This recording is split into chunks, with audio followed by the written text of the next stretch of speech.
Hello and welcome to the Cornish Witch podcast. I'm your host Freya, a witch who lives in Cornwall but who isn't a born and bred Cornish maid.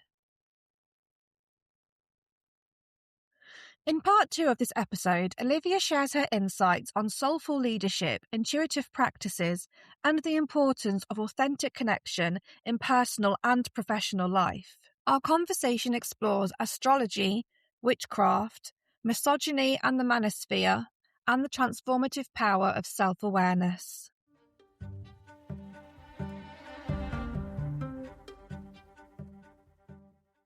You talked about how you do soul leadership. Is it like compassionate leadership?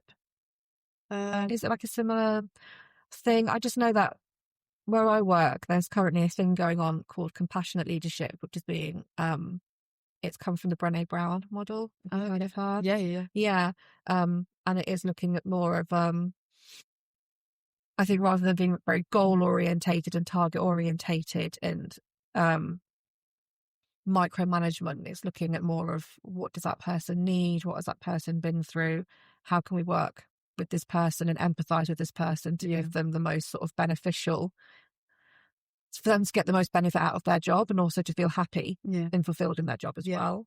I haven't heard compassionate leadership as like a trademark thing, but I understand what you're saying, and I love Brené Brown. She's amazing. Oh yeah. I definitely see a big wave of different approaches to leadership happening, because obviously what we have doesn't work.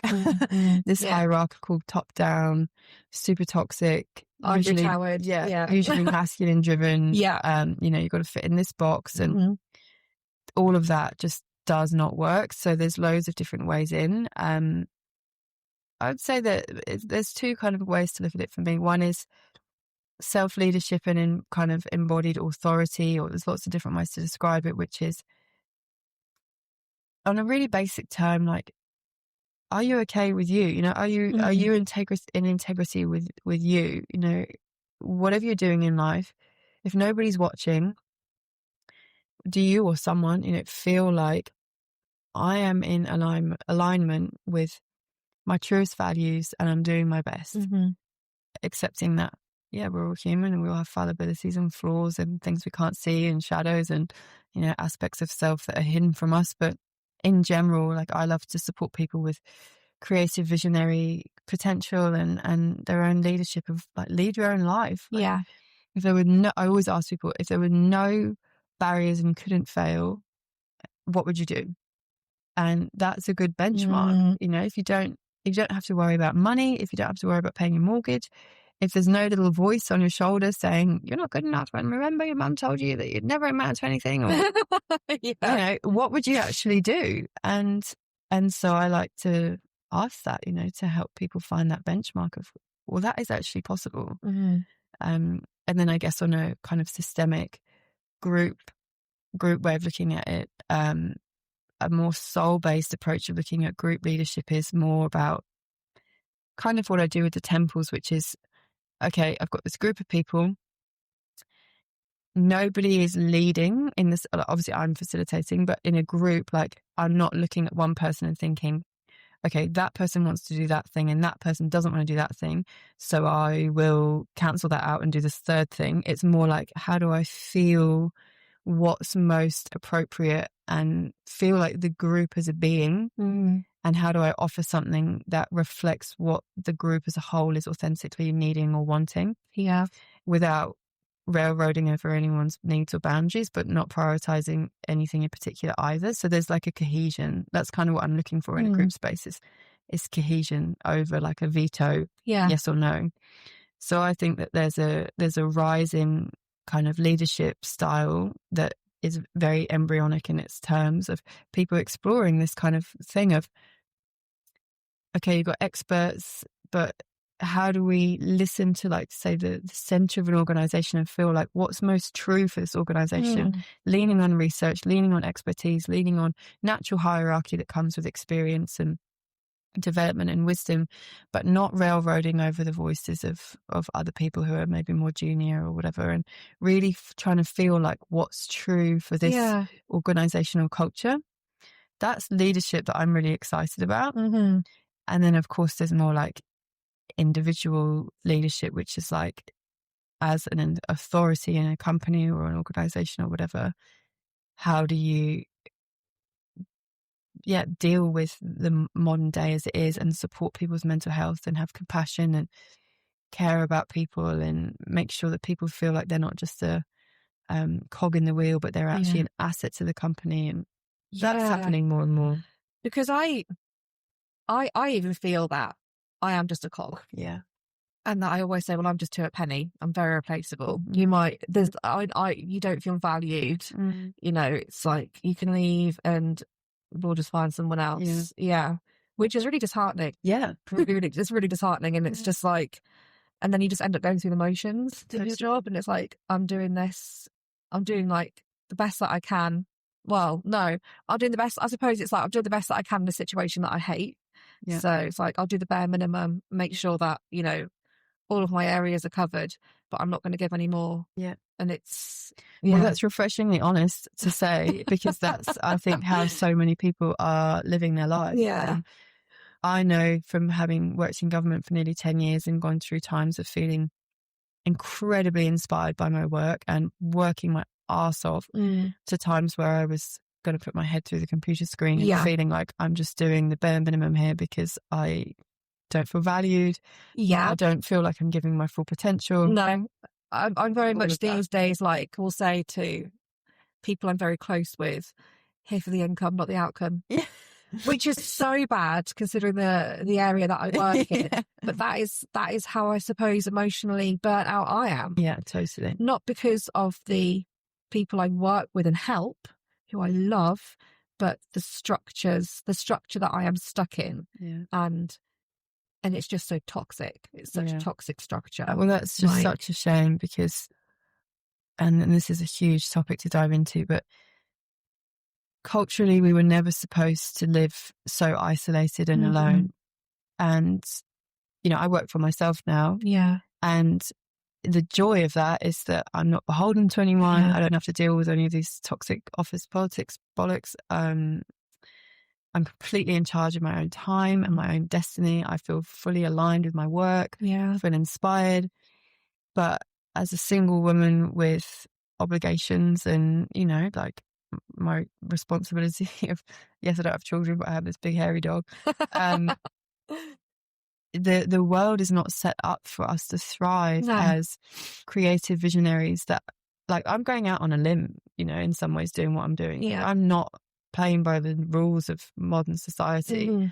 I'm doing something that's edgy and unconventional, and I feel like I'm backed by life and supported on a deep level, and I have wonderful people and mentors in my family and people that love me and care about me and support me. But at the end of the day, like, I'm alone, you know, I'm doing it alone. And my dad is a very entrepreneurial man, and I remember him saying to me every single Monday morning he would go into the office and think, that phone's not going to ring unless I do something. Like, everything is on me. This whole family system is on my shoulders. I am the sole provider. And the level of grit and determination and will that you have to do what he did. And I remember that. Like, I try not to be so kind of like, I don't really know how to describe it, but it sounds like you're really hard on yourself. Yeah. Putting so much pressure I try not to think like that. Yeah. But I do also feel like that. And sometimes I do feel like, wow, it would be much easier to get a job where I could just coast along, you know, do my soul work on the side and but it doesn't feel in alignment. And also I feel like when I'm not reaching my full potential, there's a tension point that the tension that exists is not worth the outcome of having an easier life. But as you're saying, you know, inside structures and systems, even if you work in something that's like social work, which is what I was doing in New Zealand, compassionate, kind-hearted, incredible people. I mean, the civil servants I worked with in New Zealand were fantastic people really committed to the cause. Everyone was burnt out. There was so much drama, so much structural racism, so much challenges. And now I've kind of gone on my spiritual path and learned so much about embodiment and trauma and everything. I really feel like leadership positions are more often than not filled with people who have not done their embodiment work, who are not connected to themselves. They're stretched and doing their best often, but they don't have the capacity, because of our systems and structures and our modern life, to wrap their arms around their organization or their team. Yeah, in a way that's actually needed. And so you end up having people drop off, go quiet, work from home, quietly quit. Feel uninspired, or compassion fatigue is a real thing. You know, like I have a lot of support doing the work that I do. And even still, every time I have like an energy healing or anything, everyone's always like, you need to have more work and more help because you're holding so much for other people. And I think that's important to understand that if you are in a compassionate role, a lot of our society thinks, oh, you're such a good person because you're a nurse, or you're such a good person because you want to work in mental health, because you've got caring qualities that lead you into these service industries. But at the end of the day, you're also only human, and being caring can only take you so far. You also need like rigorous support and like compassionate mental health support yourself. You also need to be like exercising and looking after your vessel and eating well and being inspired to do that. And I know that if I was kind of running a company, I would do it and want to do it so differently from what I see. But as I've been saying all along, I don't think we have the tools. Everything I'm speaking to, like without wanting to sound really grand and wanky about it, is like it's all stuff that I hope that this stuff is coming. You know, I hope in 50 years' time, this is much more ingrained. There's a much different way of looking at things. And at the moment, it's like those of us that really care about this stuff are like ice axes, you know, like pioneering the way. If there can be a different way for the world, like we don't have to just fit in the same box that everyone else does. It doesn't have to be so hard and boring. It feels very square peg round hole as well. I think as an intuitive creative, obviously, like you're very intuitive creative, like you've got a witch podcast, like you were not supposed, I imagine, to fit in some normal organizational structure.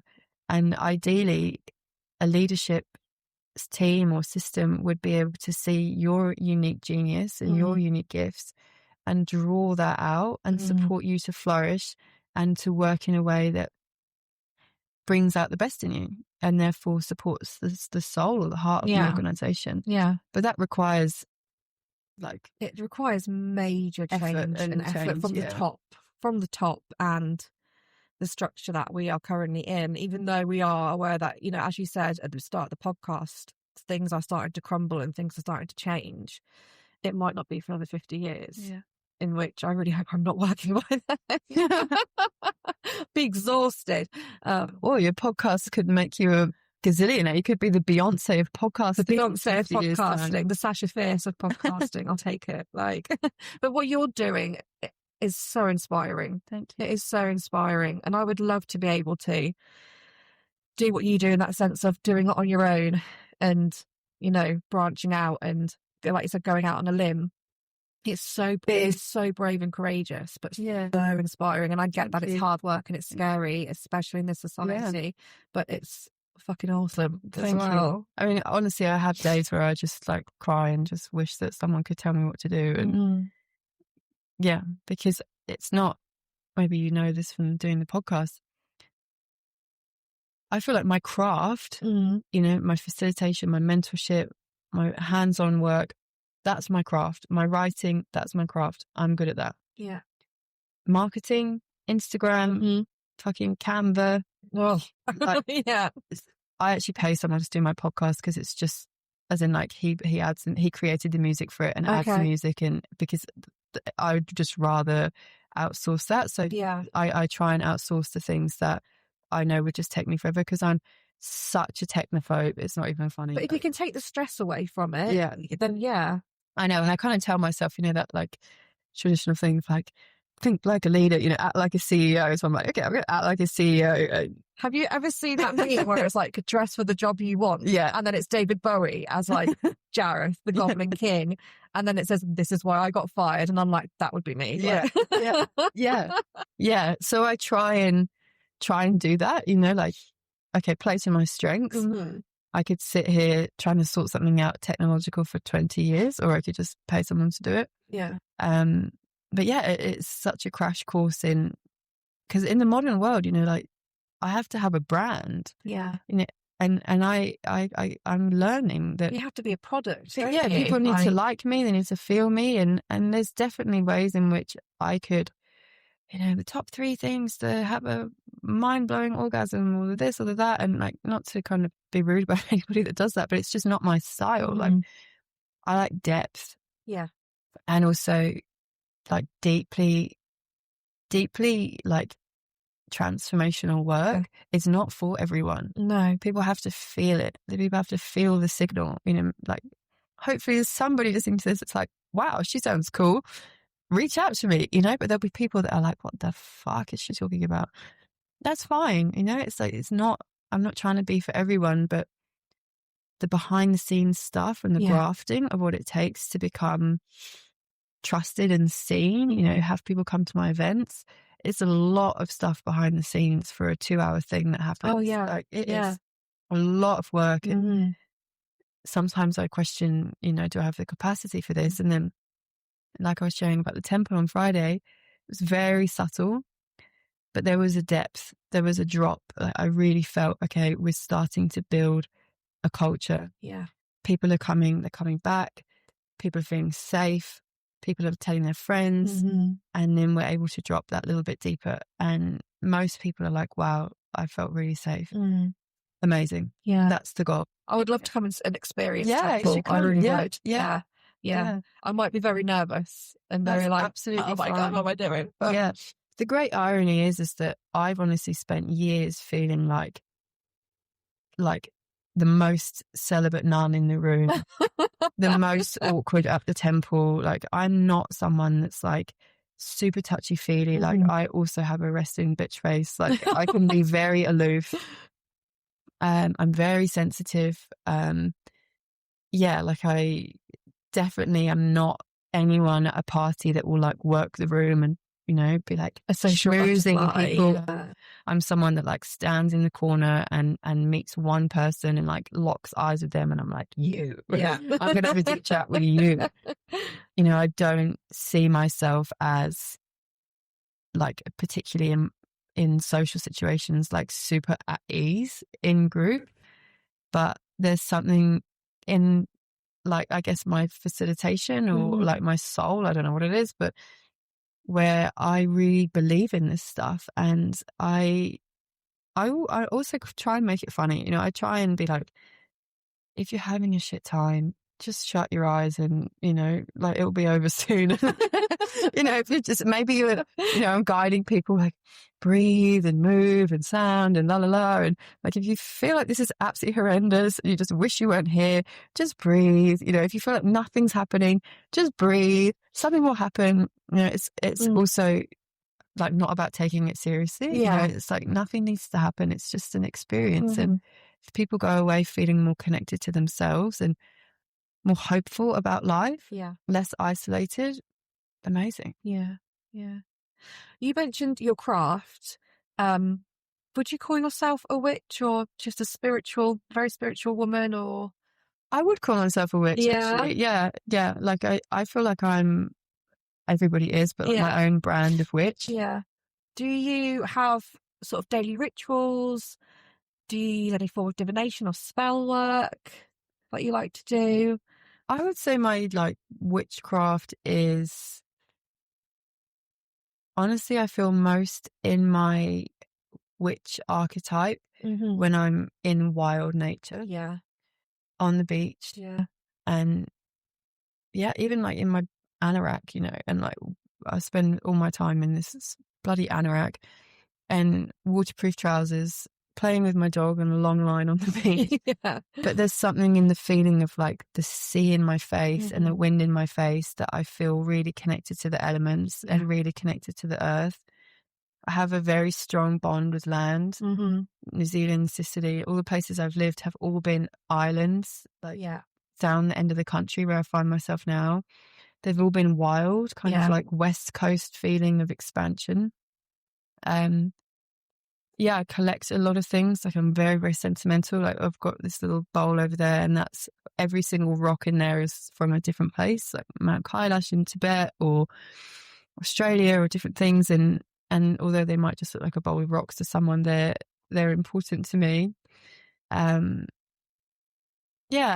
would say like ritual, and I'm always like moving my little things around, and you know, they always kind of mean different things to me, and wear particular things that represent something. And like I bought myself a ring when I moved here, that was made by a lovely lady somewhere in Cornwall, where she collects the sea glass on the beaches. Oh, nice. And then she makes rings from that, and that felt like a real symbol of this next phase of my life. And the rose, like there's got a dried rose there on the altar, that's from the first retreat that I did in Ireland, this body of work that I co-facilitate called Softcore. And we each had 3 pink roses for 3 of us who were facilitating, and so I've kept that on my altar for the whole of the last year. And that's just a way of me being connected to that work and really living it. It's a lot about embodied spirituality and integration and femininity. So I'm pretty practical, like pretty earthy, I'd say, in my witchiness. You said your sun sign was? I'm Aquarius. Your sun sign's Aquarius. Yeah. Oh, so you mentioned your soul sign. Libra, Libra rising. So you call your rising sign your soul sign? Yeah. Ah, I see. Okay, so what's your moon sign? Cancer. Oh, okay. Hence I'm a crybaby. Got the aloof Aquarius, resting bitch face. Yeah, the romantic lover girl who's the Libra, and super homey, emotional, and Cancer's intuitive. ruled by the moon. Oh yeah, Cancer. All Cancer moons are big crybabies. Watery, really watery. Yeah. Oh, okay. Yeah. Interesting. What are you? Oh, I'm Pisces. My sun sign is Pisces. I guess my soul sign, rising sign is Leo. Oh yeah. And then my moon sign is Aries. Okay. Yeah. So I'm quite mixed. Yeah. Are you fiery? Aries moons are a bit scary sometimes, I think. I think it's funny because my sun sign is Pisces, but then I've got fire in my rising and my moon sign. Yeah, I can be feisty. Yeah. Very feisty. Leo risings are destined to be seen. Your podcast is going to become a global phenomenon. Do you think? Yeah. Oh, thank you so much. All Leo risings I know, it's like you're destined to be seen in some way, seen and heard, and creative and brave, and the lion and the heart is the sign of that represents the Leo, I think. Yeah, I feel like it's a lot of, with my Leo rising, it's a lot of if I'm going, it's funny, I think getting into my 30s and, the last 7 years of my 30s, I become more into my Leo rising rather than that shy, quiet, intuitive Pisces, which is still, obviously a part of me. But I think going and doing anything new or exploring something new, my Leo rising's been there to be like, have the courage and go and do it and be courageous and just, and then meeting new people, I'm very like, hi, how are you? Yeah, whereas like 10 years ago, when I was 27, I'd have been like, very quiet, very unassuming. Yeah, it's interesting how you grow. And I think it's interesting how you can actually grow with your birth chart and your star signs as well. Totally. Yeah, I love astrology. There's so much to dive into, but it can be super interesting to see in your lifetime and the transits, what parts get fired up in certain aspects, and the kind of the arc of these last years of my spiritual awakening, like the deepest times of transformation, I was having a Pluto transit on my Mars and Venus. Do you have your own birth chart? Yeah, I've got one. It's funny. Mine is actually, it's a 37-year-old piece of paper because my parents had it done when I was born. Oh wow! Yeah, I need to get it framed because it's like so thin. Oh, that's so cool. Yeah, it's all in like. So they had a guy do it, and then he charted everything, and it's got all of the colours and the planets. Wow, so your parents are into astrology. My dad is massively like, well, I think as my parents have got older, well, my dad still is. I think as my mum has got older, I think she's probably mellowed a little bit more. But my parents are just huge hippies. I was a very feral child. Wow, cool. Yeah. So. Oh yeah, it's interesting because I think, I mean, I hope I have a baby one day, but I'll definitely look at their astrology. But then you also don't want to pigeonhole them and go into that, oh, they're like that because they're a Pisces, or they're like this because they're a Cancer. But I think it's interesting because I've kind of gone down all the rabbit holes of all my immediate family's charts, and it makes a lot of sense in the ways that we're similar and different. Yeah, I love astrology. I find it fascinating. I would love to do a podcast, if you wanted to, mainly on birth charts and astrology, if you wanted to talk about that, because I have my birth chart and, what's the word? Is it dabble? Or is it like, am I a bit of a novice? I'm not deep into it as I would like to be, but I find it so fascinating, especially with the planets that you have in your birth chart and, whether they're moving, whether they're in retrograde or, I can't even think of the word right now, and your Lilith sign as well. I find it absolutely fascinating, but I'm not as, versed in it as I'd like to be. So neither am I. I'm not an expert by any means, but I find it super interesting. There's a woman called she's at Visionary Astrology on Instagram. She's a Sicilian called Georgia. She's my favorite astrologer. I've had a reading with her. She's quite hard to get one with, but she's amazing because she's very, very psychically attuned. And I feel like that's where I like to use astrology with my clients because it helps me feel them on an elemental level. Because a lot of my work is also about holistic well-being as a foundation. So how to balance out any imbalances or whatever with people. And so if somebody's like super earthy, it tends to be that they need a little bit more air or fire. Or if someone's super watery and they want to work on their kind of like leadership capacity, sometimes it can be about bringing in a little bit of earth. And so it's just about finding where in the chart you need a bit more stability or fire or whatever in other ways. So that can be a really interesting way in to meet someone, and it complements also my kind of psychic sense of someone as well, because that's a lot of the work. A lot of the work that I do is like very unseen. It's like I really feel someone on a deep level, but because there's no specific data, I'm never like, this is correct, but I'm just feeling like, sensing this, does that feel true? And sometimes the astrology does help look at that. And anyway, that's kind of how I experienced Georgia. She had a reading with her, and not only is she looking at your chart from a very experienced person, but she's also quite psychic, so it's a good balance. How would you say your psychic gifts work for you? So very, very common is I have a dream about someone. Wake up and they've messaged me, or and like sometimes really random. Like someone I haven't seen or heard of for years. Pretty much every time I invite someone onto my podcast, they reply saying, "Wow, funny you should invite me. I literally just said that I wanted to start talking about this." Or so it's kind of like I feel like I'm connected to a field or a feeling of something that's like there's a resonance. Intuition, like I just trust my intuition really above anything. And I get that felt sense of, I don't know, it's hard to describe, but I feel like I've trusted it long enough that I feel like my data points with myself are pretty strong. I'm very rarely wrong. I'm always open to being surprised, because I think it's important not to just kind of put yourself in a box or believe that you are the master, and know everything about everything. Of course you don't. And we can never really know what's happening in someone, of course. Like that's a foundational principle of like any mentoring or therapeutic work, is you just have to be curious, you can never really know.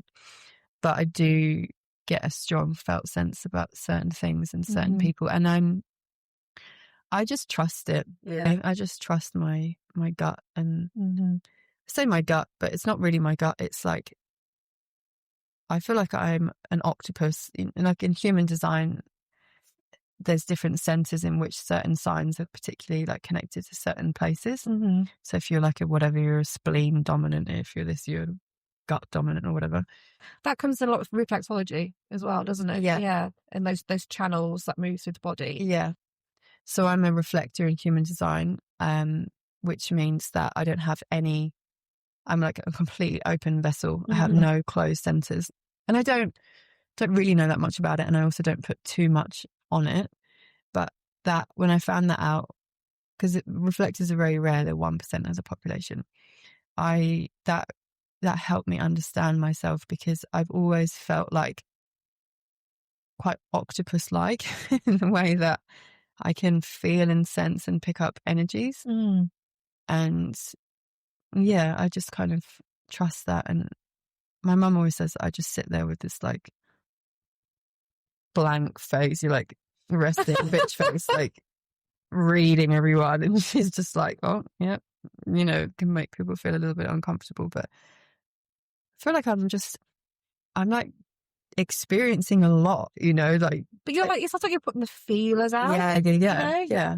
Like octopuses do that. They put the feelers out. They put their legs or their 8 arms out, and then all of those suction pads that can like feel and sense everything. Yeah. They sense danger. Totally. And I always used to play games with myself of like, when I was doing tantra massage, I would guess, okay, from this text message or this email, what is this person going to look like? What are they going to sound like? What they're going to feel like what's their kind of archetypal structure. And I would always like just play these little games and see if I was right or wrong. It's just really sad.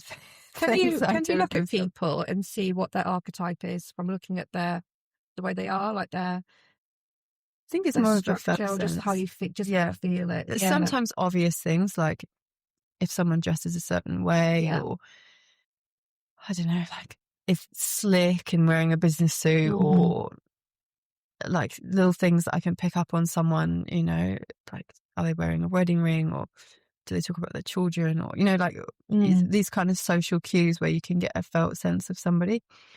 So is somebody late? Are they chaotic? There's this kind of like things that we can understand about people and how they move, and eye contact, and the felt sense of them in presence, like do they feel comfortable with their skin? But in general, I think it's just more feeling. Yeah. Eye contact can be so difficult for some people. Yeah. And again, with me as well, I can, depending on how comfortable I feel with someone, I will never have an issue with eye contact. Or depending on the situation I'm in, I really struggle with eye contact. Yeah. It's really interesting. Yeah. I'm kind of the same. And even now, when people are like, stare deeply into someone's eyes, sometimes I'm like, oh God, don't let me do this. But it can be so powerful as well. But I think I probably noticed, as I'm talking, I'm kind of looking around the room. I'm not necessarily, when somebody's talking, I'm staring at them. But when I'm talking, I look around, and I think, I don't know why that is. I don't think I'm avoiding intimacy. I think it's just I taking in the world. Yeah. And also you're thinking, and you're processing, and you're reflecting as well. Yeah. So if you are staring at me intently whilst doing all of that, I might feel quite intense. But I feel very comfortable. Yeah, that would be weird. How long will I, over an hour and a half in, it's been penetrated by my gaze. Really weird. Your eyes are very lovely, so it's fine. So if people want to book in with you for your soul leadership work, or the intimacy, sorry, what were you calling it earlier? Had a brain fart. My brain's just gone. I don't know. I would probably use so many words. So in intimacy, my main work, if you go on my website, is leadership mentorship, intimacy mentorship, and then I do couples immersions, and also work with women. Okay. What sort of well, actually, how many men do you have come to you compared to women? What's your ratio? At the moment, it's still more male dominant. It used to be very male dominant. Now it's evening out a little bit. But I still tend to work with more men than women. That I find that really surprising. Yeah. I don't know why. Like, I thought more women would be coming to you on, because it's such an intimate space, the way you work with people. Yeah. Like, I think there's lots of really great women doing really great work with women, and there's less women, I think, offering the kind of soul-based work that I'm doing with men. There's a lot of women offering sex work for men, but that's not what I'm doing. Do you have men come to you expecting that, and then they're like, "Oh, it wasn't what I expected"? No, I think it's really clear. That's good. Yeah. I mean, sometimes, but I think it's pretty clear. Like there's so many ways in which, like, if you want sex work, there's many ways to find it. That's not me. I think it's really clear from my channels that people are looking for something a bit different. I tend to work with a lot of men in relationship who are really wanting deeper intimacy with the person that they love that they're in connection with. And often the journey is about them connecting really deeply with themselves first. And then that's a doorway to re-meeting the intimacy in the relationship. It's very refreshing to hear. Because I've literally come off the back of watching Louis Theroux's Manosphere documentary. Did it not just make you want to scream and shout? But I think the way society is, and men in particular, there is no sort of deeper connection to themselves. There's no intimacy, like you said. It seems very transactional. We know that misogyny is rife at the moment. They want someone who looks like a porn star, who they can treat like a porn star, but who also cooks and cleans and treats them like their mother. Like, it's so for you to say you're working with men who are coming to you, who are wanting a deeper connection with themselves and with the partner that they're with. That's just so refreshing to hear. So, And honestly, the men I work with are so far away from these manosphere men. They are good, kind, loyal, wonderful, lovely people, mostly, that I've worked with over the many years. And a lot of the time these men are looking for sensuality and softness, and they just don't know how to ask for it or receive it. And also things like having children and their partner going through the menopause can have a massive impact on the relationship. And often there's not the tools or the communication to be able to address those things inside the relationship, and to do so kind of shakes the foundations of the connection.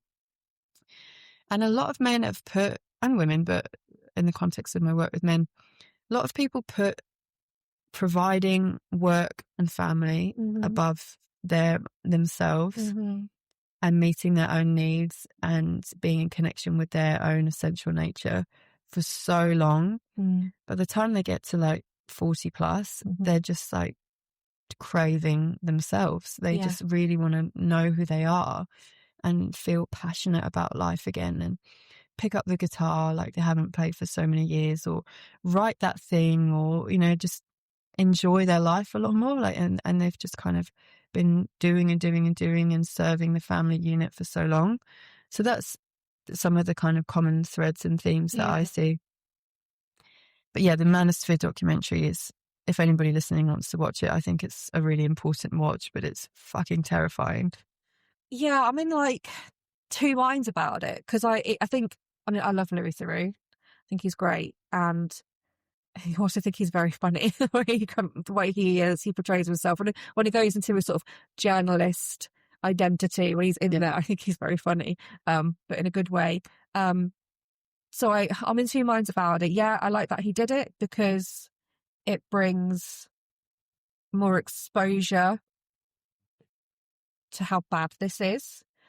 But at the same time, I'm like, I don't want you to be giving these people any more attention than they're already putting out there. So I'm in a bit like two minds about it. Yeah.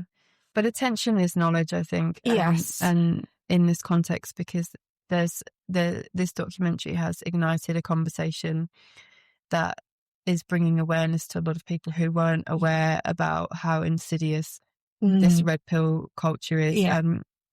I don't know whether you ever watched that series Adolescence. Yeah. Oh, that was fantastic as well. Yeah, it was incredible. But Graham, he was just incredible in that. Yeah.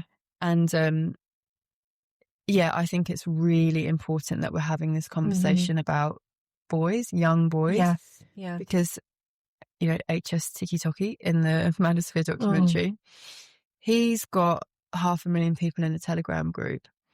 And the culture of that group, like aside from, the misogyny and the uprising of trad wife culture and, like suppression of the female voice and, dominator culture, all that stuff, also the bullying that's normalized and like the lack of respect for Louis Theroux in that documentary and just the sabotage. It kept trying to sabotage him every time, and he went in with such integrity, and at times would have quite a dignified silence and would just let them get on with it, which made them look stupid. I know. I thought that was great. Yeah, he really like. This is a horrible term, but like he really gave them the rope to hang themselves with in that documentary, which I think I thought was quite artful. Yes. Like they really exposed themselves as the young men that they are. These are young men. Their prefrontal cortex is not fully developed. Like most of them are not even 25 yet. They've got this global, massive following. They're completely unintegrated in their masculine qualities. There's so much toxicity. And it's terrifying that there are young men and boys, boys, young boys, picking up on. I thought one of the saddest things was the commentary about the ingrained belief that women are inherently beautiful and can therefore get what they want because they've got something to offer. Yeah, men are worthless in their terms. And therefore you need to be strong, fit, go to the gym, be successful, make money, because no one's going to give you anything in life and you're inherently worthless. And I do feel like I feel really passionate about working with men because, of course, like there's so much gender, toxicity across the world, and women and other people of other genders need their voices heard too. But men are not being initiated by elders anymore. Men are not being walked through the rite of passages of their life. Most of the men in this documentary have got absent fathers. Who we've got on the world stage are just like, even Gabor Mate, the world-renowned trauma therapist, heard him talking on the Blind Boy podcast about how Donald Trump is basically just vomiting his trauma out into the world. There's so few really strong, healthy embodiment of healthy masculine leadership out there in the world.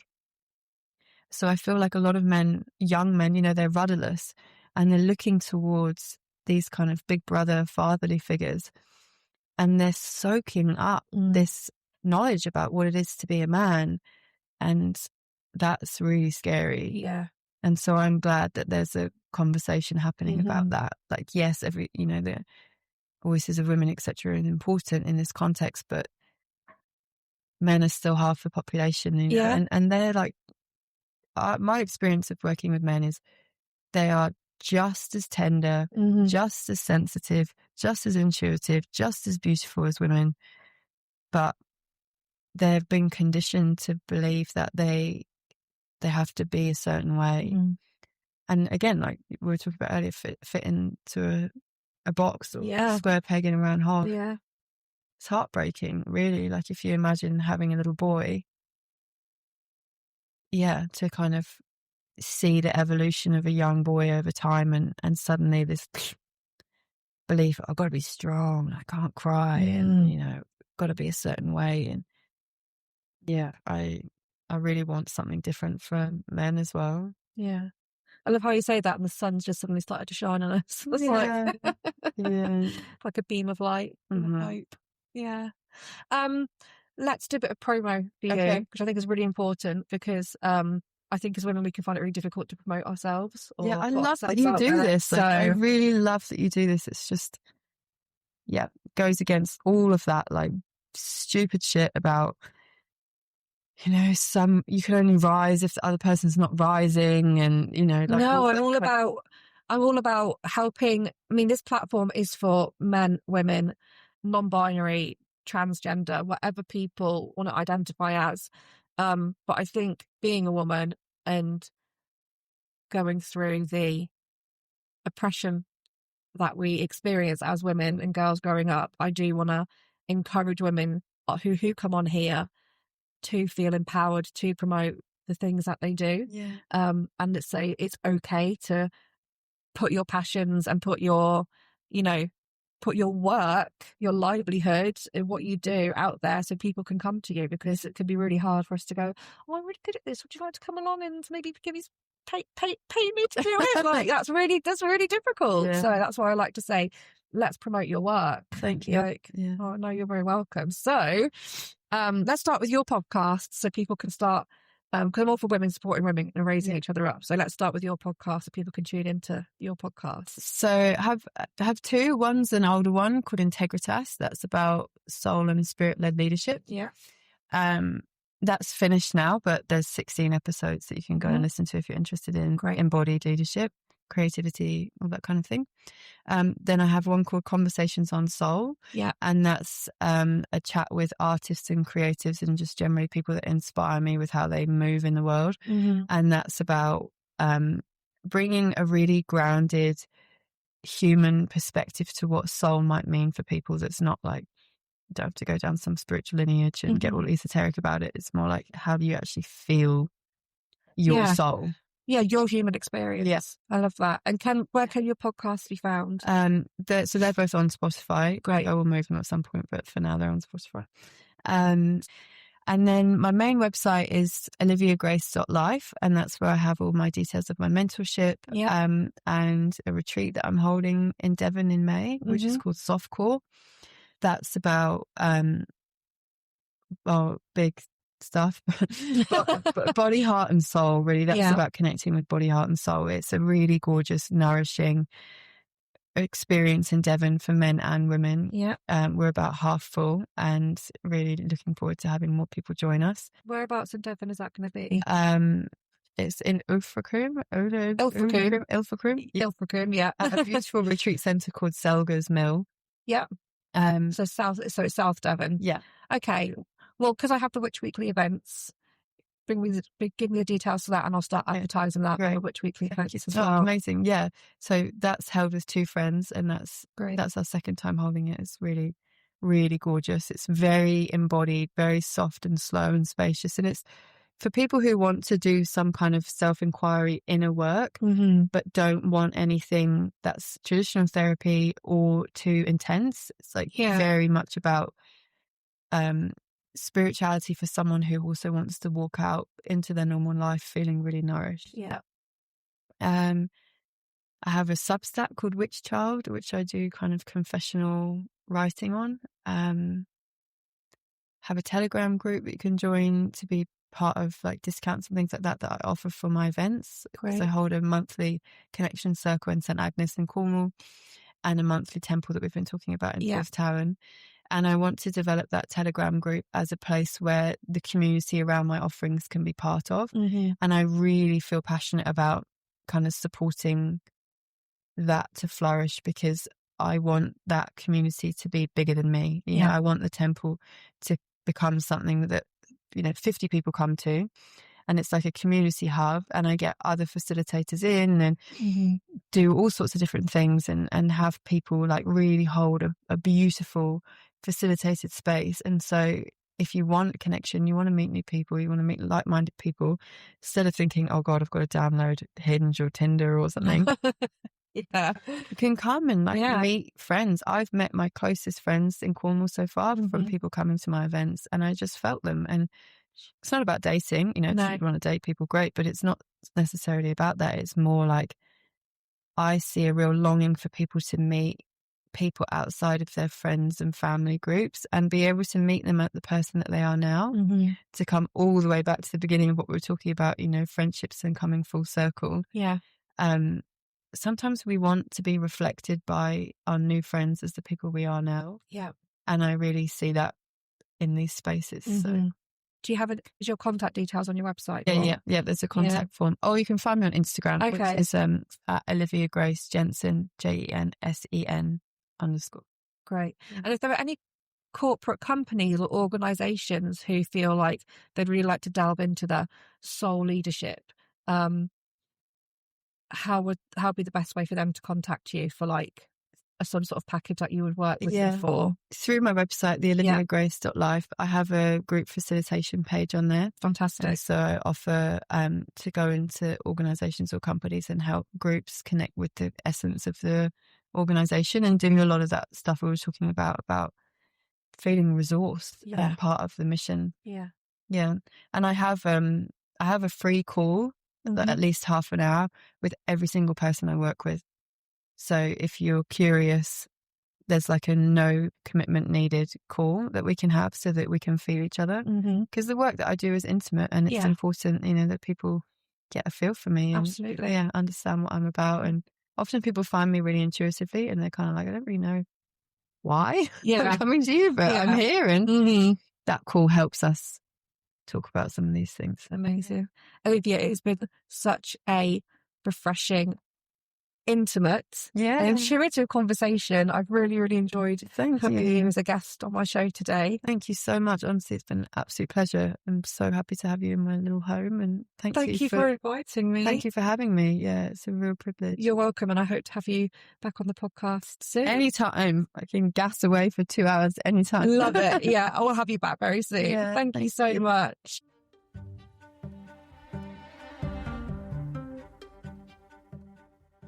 I hope you all enjoyed listening to this 2-part episode with Olivia. I was so grateful to her to open up her home and let me in to record this very special conversation.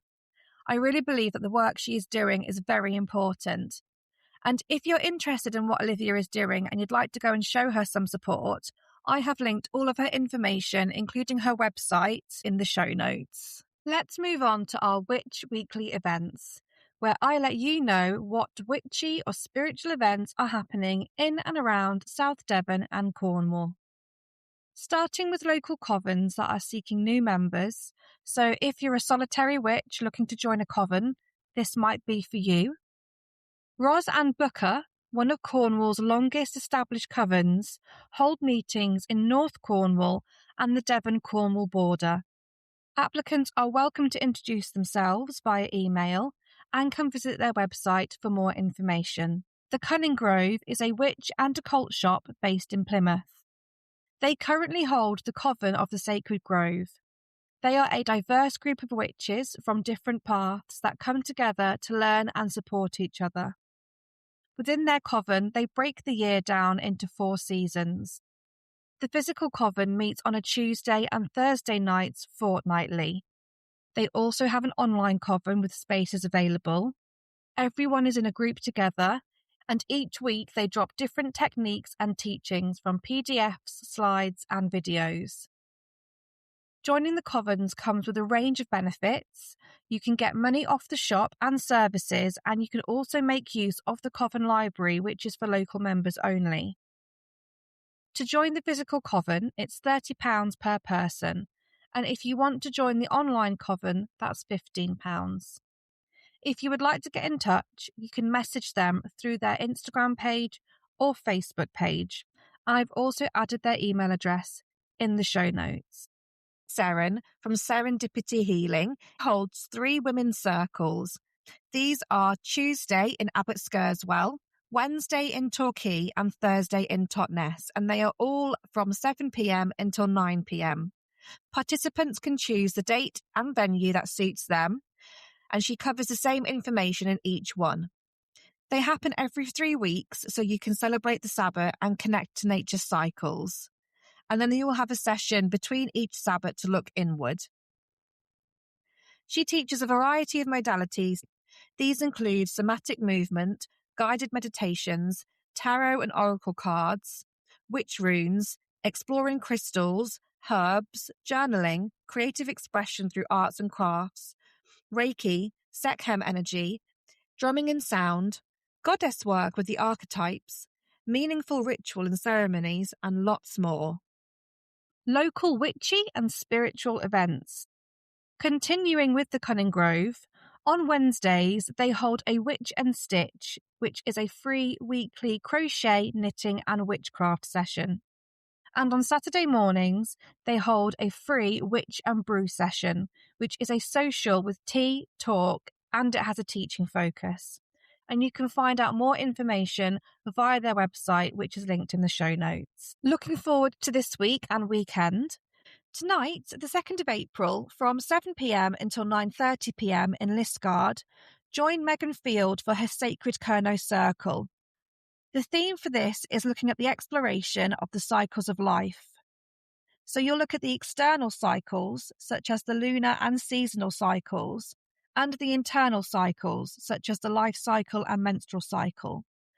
You will look at how they influence us, how they mirror each other, and how life looks like when we live in alignment with our cycles. On Friday, the 3rd of April, Emma Jane at Dragon Goddess Healings will be at the Bude Farmers and Crafts Market. She will be doing her readings there from 10 a.m. until 4 p.m. Also on Friday, the 3rd of April, 12 p.m. until 6 p.m, there's going to be an Easter craft fair, being hosted by the Rainbow Circus Community Interest Company and will be at Delaware Industrial Estate. There will be various craft stalls, artistic practices and fun for everyone. Jen, the Alchemy Witch, will be there and she will be offering a 3-card tarot readings with a free Easter egg crystal included. On Saturday the 4th and Sunday the 5th of April, Wendy Raven Owl from the Ravenswell Wildlife Sanctuary will be at the Cows and Sows Marie Curie fundraiser in Truro. She'll be there with her beautiful barn owl Moonshine. This is a great chance to see Wendy, ask anything about the charity itself, meet Moonshine, and ask about any upcoming events such as flying days or experience days. On Tuesday, the 7th of April, in Teignmouth at Bitton House, Darcy Sophia is holding a sound therapy alchemy session. This is from 7 p.m. until 8 p.m, and the tickets are £12. And on Wednesday, the 8th of April, at St Agatha's Hall in Dawlish, Darcy Sophia is holding a yoga sound therapy session. This is from 6:30 p.m. until 8 p.m, and tickets are £22. If you're interested in any of the events that I have mentioned, I have linked them all in the show notes for you to go and look at. If you have an upcoming witchy or spiritual event and you would like me to do a shout out for your event on the show, then please contact me. My details are in the show notes and you can find me at the Cornish Witch Podcast on Instagram and Facebook. That is everything I have for you for this episode. Thank you so much for listening to the Cornish Witch Podcast. This podcast is an independent personal project created outside of my professional life. It exists as a space for conversation with witches, spiritual practitioners, and those walking their own paths, sharing lived practice, ritual, experience, and folklore often rooted here in Cornwall and the land itself. If you value these conversations and would like to support the continuation of the podcast, there is a voluntary link in the show notes. Listening will always remain free and there is no expectation to contribute. Whether you support here, listen quietly, or carry these stories onward by sharing them with others, thank you. Your presence honours the craft and keeps these tellings alive. May these stories find you when they are meant to. And until next time, may the path rise to meet you.